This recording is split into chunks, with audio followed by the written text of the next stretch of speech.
Hey Narwhals, Luke Narwhal here, and welcome back to some more weight loss stories. If you enjoy, like this video and subscribe for more.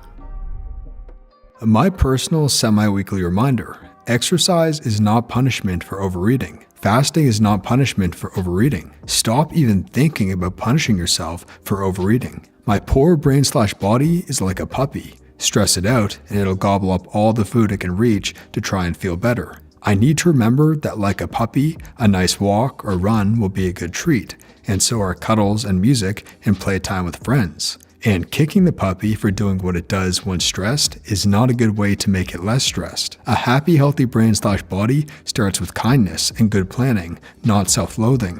Also, I need to remember that I need to plan portion control, because in the moment, I won't think to stop munching when I'm not enjoying my food anymore. I really needed to read that right now, thank you. Great message.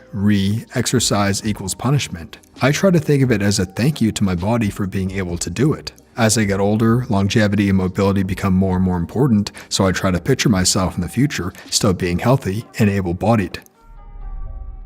Reminds me about this video I watched recently. This guy was talking about how we do all these different things and hoping we develop a certain attitude or feelings, and how we actually have the power to create those attitudes and feelings first. This is, in a roundabout way, self-love and mindfulness. We have to learn how to live with our choices and be satisfied with them rather than tricking ourselves with reward systems. Making good choices is the real goal for me. It's hard when I have to discern between what is pleasurable, especially right now, over what is better for my long-term mental and physical health. It's gotten easier, but I have a long way to go. We all have so much power, but it requires training, discipline, and acknowledging and accepting our shortcomings. Fasting as punishment is called an eating disorder. One day isn't going to derail anybody, and in fact, getting right back on the horse the next day can be an important step in realizing that you're living a sustainable lifestyle rather than sticking with an inflexible regimen that's doomed to fail. I like your attitude. It's too easy to keep beating yourself up when you lapse, but if you keep doing it, eventually you'll give up. Keep getting up and dusting yourself off. You can do this. My God, I was going to post something similar to this. Mine was going to be something like, does anyone else find that treating themselves like a 5-year-old really works? Because I took a big step forward with accepting emotional eating as a bad habit I picked up in childhood, and that self-love is really important. I've recently got back on the wagon, hence fresh new account, and I'm finding that literally treating myself like I would treat a small child is so much more effective. So that's no punishment retrospectively, moving on swiftly from negativity and positive reinforcement. I'm embarrassed to admit this, but I believe in it so strongly that literally today I decided to make a reward chart to stick on my bedroom wall so I can visually see the good day/bad day split. And I know that visibility will make me work harder/be more consistent just because I don't want any bad days up there. Yes, exactly. We judge ourselves so harshly, but the things that work on kids work for a reason. We're not as complicated a thing as you might expect, and definitely not as, "Harg, just use willpower, you weakling." Rules for overeating. Sometimes you should indulge on special occasions. Have a rich meal, some good wine or beer, enjoy it. Ask yourself, how much is enough? Eat that much. Make it a conscious choice. Sometimes you'll cheat and have a piece of cake or something. Don't stand in front of the refrigerator and eat it with your hands like a burglar. Give yourself a plate and fork. Eat it at the table like a person. Enjoy it. Sometimes you'll go really nuts and binge. Don't feel any shame about it. Just resolve to do it better the next day. Also, when binging, stop if you can. As someone said elsewhere on r/lose it recently, just because you've slashed one of your own tires doesn't mean you have to slash all 4. So you ate a whole family-sized bag of Doritos. You don't need to follow up with a bag of potato chips. My mantra has been, and I'm dieting for a completely different reason than weight loss, so take this with a grain of salt, food is fuel. Food is to keep your body running. You wouldn't put sugar in a gas tank and expect the car to get up properly, so don't do that to your body. Food is a utility, not a recreational expense. It helps me choose between all the things I can't have versus the things that will do good things for my body, and helps me choke down the green sludge I drink for breakfast every morning instead of the donuts my coworkers bring to work, LOL. I already posted a reply elsewhere in a different thread, but it's worth noting again. I just spent 3 weeks in Europe eating sausages, chocolate bars, white bread, and I also drank quite a bit. I walked every day as a part of sightseeing and such, up to 15K steps a day. I did not gain a pound. I had days where I ate so much that I felt sick. Still, not 1 pound. Weight gain takes time, and one really needs to go in excess of daily nutritional requirements on a consistent basis and be very deficient in activity levels. Overeating is the punishment for overeating. It feels good at the time, and then you don't feel great afterwards, physically or mentally. Like too much beer. No sense lumping some artificial punishment on top. Just pick yourself up, commit to memory how you feel right now, figure out why you did it, how you might avoid that, and move on with your life. Exercise isn't for losing weight anyway. It helps a little, but you can't hope to lose in the gym what you gain in the kitchen. Extended fasting risks another binge, because all fast must end in food or death, and the last food you had, which you're most likely to turn to, was a binge.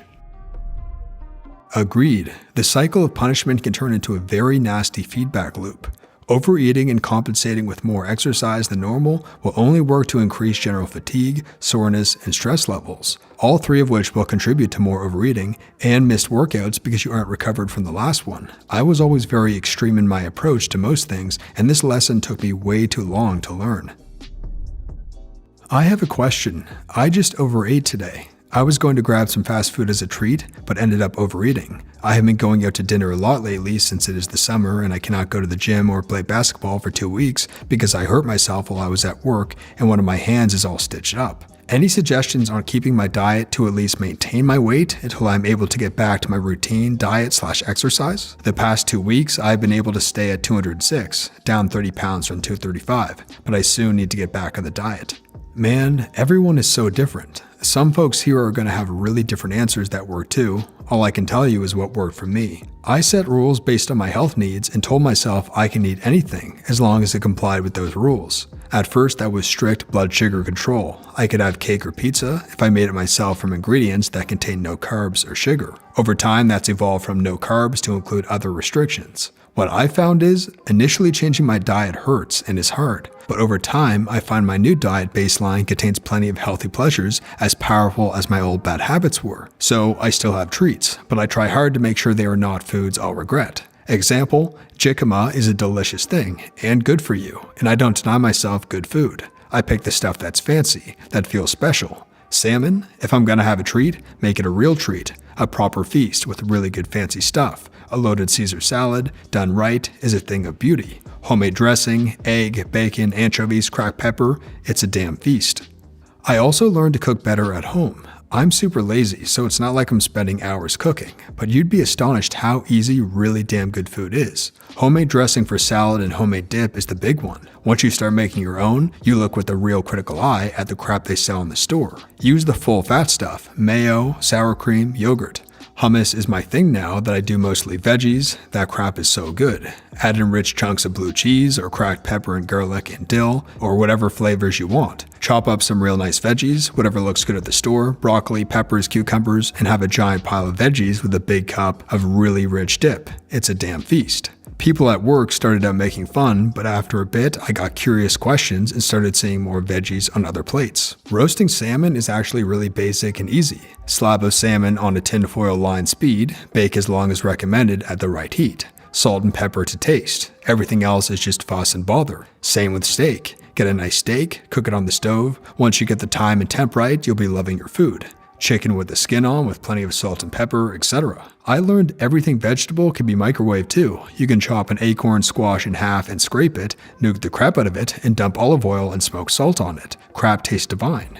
I don't eat out much anymore, but when I do, I don't think of restaurant food as very nice anymore. My food at home is generally better, so it's easy to pick the healthy option at the restaurant because my treats are things they can't match. For dessert, I usually do the lowest sugar fruits I can get. Blackberries, strawberries, and the weird berries like currants and sea buckthorn, stuff I get from the back of the Russian deli or the local Asian market. Usually frozen, I eat it as a replacement for ice cream, which was my favorite food. I eat good, man. It's not expensive when you shop the stuff that's on sale or the frozen section or the markets that are non-mainstream, then do most of your own cooking. It's so damn delicious.